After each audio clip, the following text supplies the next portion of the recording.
Magandang tanghali mga kapatid. Ibinahagi ng aktor na si Makoy De Leon na 2 beses na siyang iniligtas ng anak nila ni Eliz Hoso na si Feliz. Nakaranas daw kasi siya ng depresyon at ang anak niya ang naging motibasyon niya para magpatuloy sa buhay. Ikaw kapatid, anong nagpatibay sa loob mo para harapin ang mga pagsubok sa buhay? Tara, samahan niyo ako at magtatanong tayo dito. Diyos po. Pamilya po. Pati po yung mga anak ko po. Pananalig sa Panginoon.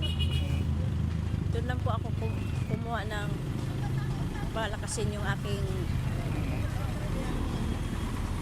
loob. Yung mga anak ko po, kailangan lumaban sa buhay para sa mga anak.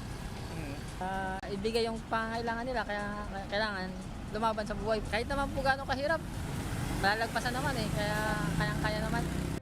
Unang-una yung Panginoon, yung pangalawa ang aking pamilya. Kaya ako gagawin ang lahat para sa pamilya.